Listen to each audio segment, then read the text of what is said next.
Hola amigos y bienvenidos a un nuevo programa de La Mecedora. De nuevo la actualidad vuelve a juntarse con nuestros recuerdos.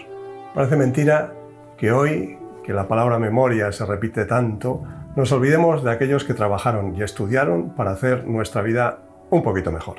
Hace unos días se podía leer en las noticias que se quitaban nombres de personajes ilustres a diferentes premios nacionales de investigación, aunque según parece se han echado atrás después de algunas protestas. En fin, pensé que era necesario rendir un pequeño homenaje a algunas de estas cabezas privilegiadas españolas que vinieran de donde vinieran, pensaran como pensaran, dejaron en la historia el nombre de España en lo más alto. Hoy hablaremos de algunos grandes inventores españoles y su legado.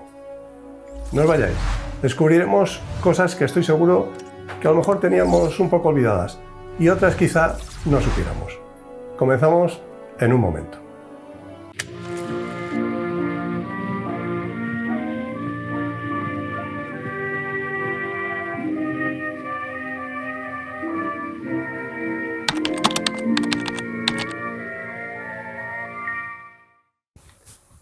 ¿Os habéis preguntado cuántas vacunas se pondrán en el mundo por esta pandemia?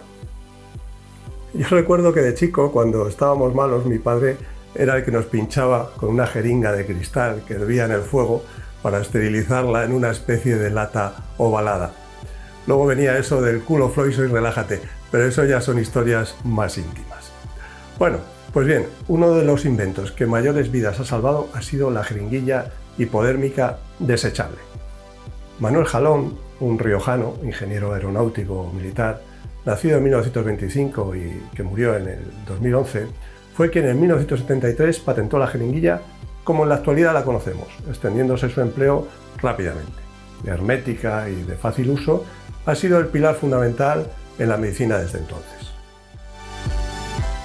Pero Jalón era una persona muy creativa, inventor de varios artilugios para el campo de la aeronáutica, pero también en otros campos más cotidianos.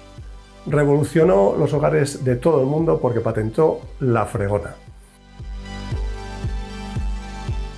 El palo con cepillo ha existido desde siempre, solo hay que pensar en cómo se baldeaban, limpiaban las cubiertas de los barcos. En una comisión del Ejército del Aire en Estados Unidos, en 1956, Jalón observó cómo los soldados americanos fregaban los hangares con grandes cepillos y palos con tiras de algodón que luego escurrían en unos cubos con unos rodillos. A su vuelta a España mejoró el invento, empezó a fabricarlo en España y en 1964 sustituyó ese pesado y poco eficaz cubo por un escurridor de embudo hecho con plástico, popularizando el nuevo modelo de este artilugio al que llamaría fregona. Desde luego, qué capacidad para ver diferentes necesidades en diferentes campos. Único fregasuelos de escurridero con nervios interiores. Escurre mejor, es más cómodo y seca más. Cuando preparaba el programa sobre la aerostación me topé con dos grandes inventores que también dejaron mucha huella. Quizá el más desconocido es Emilio Herrera, otro ingeniero militar. Este granadino fue un amante de la aeronáutica desde su salida de la Academia de Ingenieros en 1901.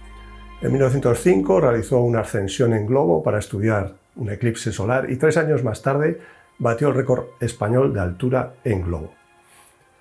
En los primeros años del siglo XX trabajó con Leonardo Torres Quevedo y diseñó y ayudó a la construcción del dirigible España. Sin embargo, cambiará la aerostación por los aviones y en 1911 formará parte de la primera promoción de pilotos formados en el aeródromo de Cuatro Vientos.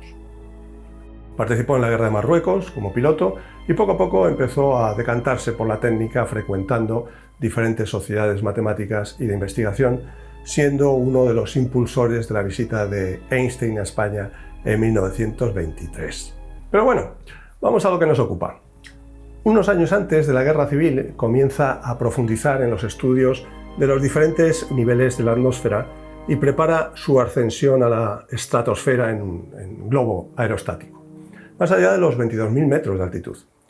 Pero claro, elevarse a esa altitud suponía no tener oxígeno suficiente y enfrentarse a una temperatura de 50 grados bajo cero. Para ello, diseñó la escafandra estratonáutica, que incluía un micrófono, un sistema de respiración, una visera para evitar los rayos de luz ultravioleta y también un sistema de articulaciones que lo hacían flexible.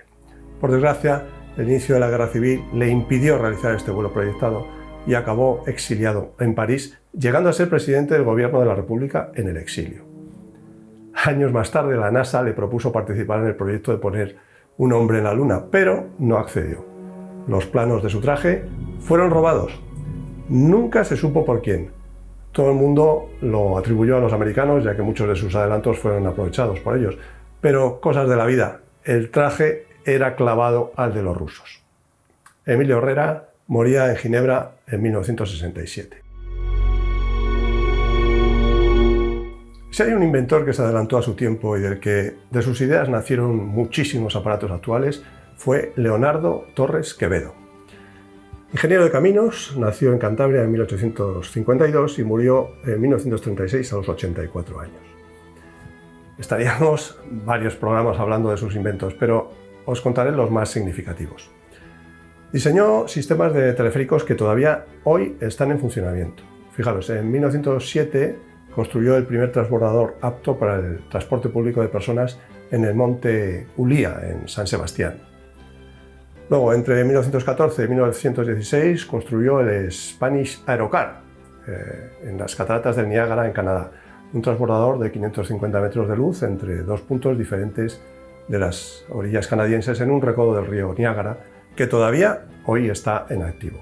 El sistema que inventó todavía se utiliza en la construcción de teleféricos hoy en día. Pero quizá lo más desconocido para nosotros es que es el precursor del radiocontrol, la cibernética, el cálculo analógico y la informática. Diseñó el telequino, que era una máquina que ejecutaba órdenes transmitidas mediante ondas hertzianas. Con él, Torres Quevedo estableció los principios de los modernos sistemas de control remoto inalámbrico y, por lo tanto, fue el pionero en el campo del mando a distancia. Si no nos levantamos a cambiar de canal en la televisión, se lo debemos a él. En marzo de 1905 ensayó las primeras pruebas de este telequino manejando el primer vehículo terrestre del mundo en el frontón Vertijay de Madrid, y el 7 de noviembre de 1906, en presencia de Alfonso XIII y ante una gran multitud, demostró con éxito el invento en el puerto de Bilbao al guiar un bote desde una orilla. Pero no se quedó ahí. Diseñó el aritmómetro electromecánico, una calculadora acompañada de una máquina de escribir precursora de las calculadoras digitales. Además, fue precursor de la informática moderna con su ajedrecista, considerado el primer juego de ordenador de ajedrez. Desde luego, quizá uno de los inventores españoles más prolíficos.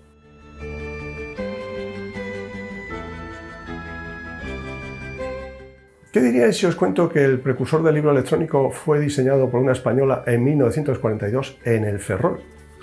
Pues sí, Ángela Ruiz Robles, nacida en Villamanín, León, en 1895.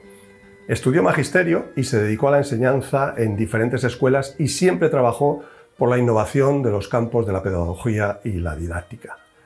En 1949 desarrolló y patentó la primera propuesta de enciclopedia mecánica, realizándose un prototipo en el Parque de Artillería de Ferrol.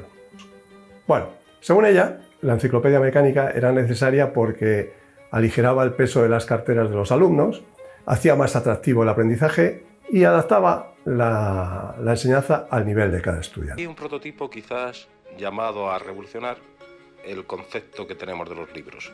¿Quiere usted explicarnos un poco por encima la misión del prototipo? Aliviar la enseñanza, con el mínimo esfuerzo conseguir los máximos conocimientos.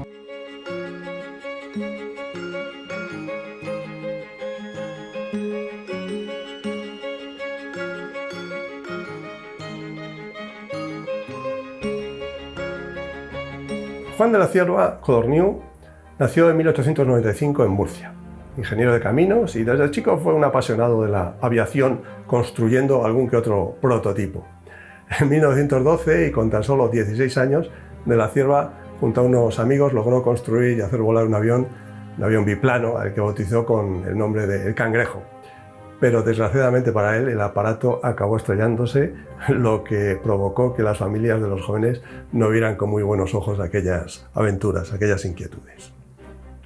No obstante, no se amilano y en 1920 construyó el primer prototipo del autogiro, que fue perfeccionando desde el modelo inicial, el C1, hasta el C6, hasta conseguir que volara sin problema. Mientras que el avión es una aeronave de alas fijas en el fuselaje, el autogiro, que inventó de la Cierva, tenía las alas fijadas a un rotor. Sería el precursor del helicóptero actual. Este modelo, C6, fue exhibido ante el rey Alfonso XIII. En 1928 el propio de la Cierva se dedicó a pilotar sus propios autogiros y presentarlos en diferentes exhibiciones, llegando incluso a aterrizar en la mismísima Casa Blanca ante el entonces presidente americano Herbert C. Hoover. De la Cierva también se hizo mundialmente famoso por atravesar el Canal de la Mancha por primera vez con sus aparatos, con el autogiro. Murió el 9 de diciembre de 1936 en un accidente de aviación en el aeropuerto londinense de Croydon, cuando tras el despegue, pues el aparato en el que viajaba chocó con un tejado. Podríamos hablar de Isaac Peral, oficial de la Armada, inventor del submarino que sufrió enormemente las envidias y al que se le pusieron todo tipo de trabas para sacar su proyecto adelante. En 1888 botaba la primera nave submarina propulsada eléctricamente y que podía lanzar torpedos. Podríamos hablar también de Mónico Sánchez, que inventó un aparato de rayos X portátil que cabía en un maletín y pesaba unos 10 kilos frente a los 400 de las máquinas que ya existían. España ha sido un vivero de grandes personajes, hombres y mujeres que dejaron su vida al servicio de los demás, mejorando nuestra vida. En ningún caso podemos renunciar a su memoria, independientemente de sus ideas, porque si lo hacemos, estaremos quitando a los que nos sucederán la posibilidad de mirarse en ejemplos a seguir. Bueno amigos, espero que os haya resultado interesante. Y ya sabéis que si necesitáis endulzar la vida, siempre lo podéis hacer con un buen chupa chups, que también es un invento español. Nos vemos pronto. Un saludo. Niños y niñas, los chupa chups son súper buenos. Yo soy chupa, yo soy chups. Y somos súper inteligentes, pues chupamos chupa chups.